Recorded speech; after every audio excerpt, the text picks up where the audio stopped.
Hello, నేను మీ శ్రీదేవి. మీరు lunch box వార్తలు వింటున్నారు.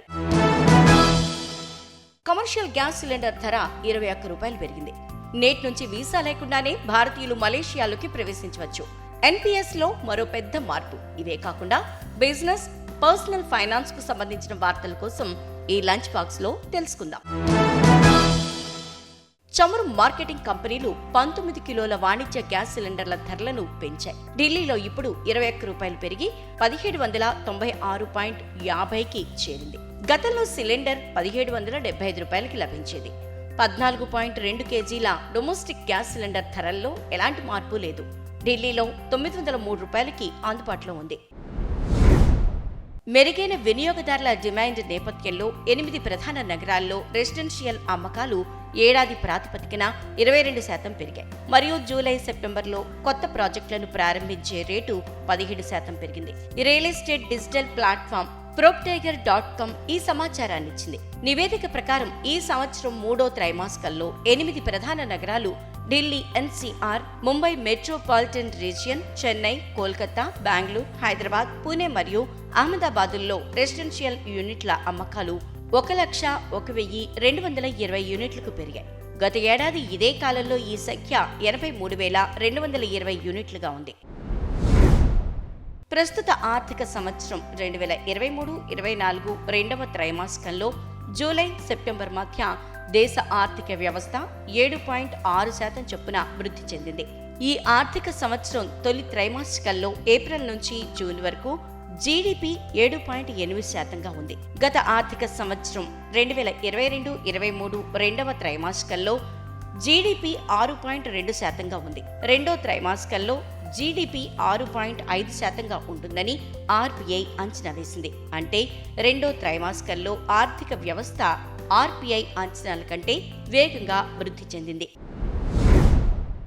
భారతదేశం, చైనా పౌరులు డిసెంబర్ 1 నుండి వీసా లేకుండా మలేషియాలోకి ప్రవేశించగలరు. చైనా, భారతదేశ పౌరులు వీసా లేకుండా మలేషియాలో 30 రోజుల వరకు ఉండగలరు. మీరు భారతదేశం నుండి కౌలాలంపూర్కు విమానంలో వెళ్తున్నట్లయితే చైనా, కోల్కతా వంటి నగరాల నుండి ఒక రౌండ్ ట్రిప్కు దాదాపు 12,000 ఖర్చవుతుంది. శ్రీలంక, థాయిలాండ్ గతంలో వీసా ఫ్రీ ఎంట్రీ ప్రకటించాయి. నకిలీ సిమ్ కార్డుల విక్రయాలపై ఉక్కుపాదం మోపేందుకు నేటి నుంచి నిబంధనలలో కొన్ని మార్పులు చేశారు. దీని ప్రకారం సిమ్లను విక్రయించే డీలర్లందరి ధృవీకరణ తప్పనిసరి. సిమ్లను విక్రయించడానికి డీలర్లు కూడా నమోదు చేసుకోవాలి. ధృవీకరణ పూర్తి చేయటం టెలికాం ఆపరేటర్ల బాధ్యత. నిబంధనలను నిర్లక్ష్యం చేస్తే 10 లక్షల జరిమానా చెల్లించాల్సి రావచ్చు. అంతేకాకుండా రిజర్వ్ బ్యాంక్ ఆర్బీఐ మార్పు చేసింది. దీని కింద మొత్తం రుణం తిరిగి చెల్లించిన తర్వాత కస్టమర్ గ్యారెంటీకి బదులుగా ఉంచిన పత్రాలను 30 రోజుల్లోగా తిరిగి ఇవ్వాలి. ఈ పత్రాలను సకాలంలో తిరిగి ఇవ్వని పక్షంలో బ్యాంకులకు జరిమానా విధించబడుతుంది. ఈ జరిమానాను రోజుకు 5,000 చొప్పున చెల్లించాల్సి ఉంటుంది. మరోవైపు అటువంటి యూపీఐ ఐడీలు డియాక్టివేట్ చేయబడతాయి.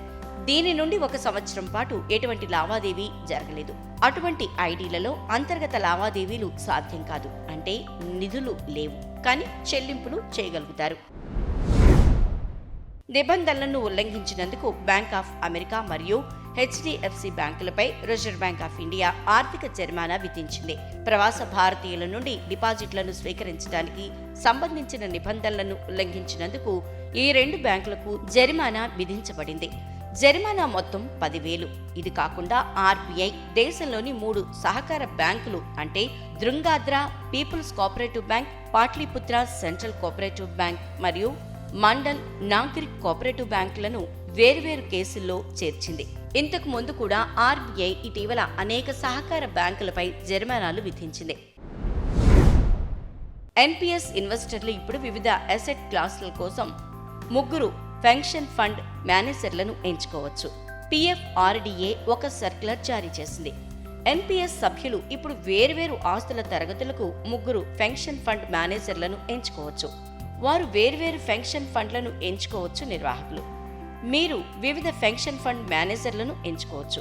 కొత్త సర్క్యులర్ ప్రకారం ఎన్పీఎస్ సబ్స్క్రైబర్లు ప్రభుత్వ బాండ్లలో, ఎన్పీఎస్ వ్యక్తిగత యూనిట్లలో వివిధ అసెట్ క్లాసుల కోసం 3 వరకు పెన్షన్ ఫండ్ మేనేజర్లను నియమించుకోవచ్చు.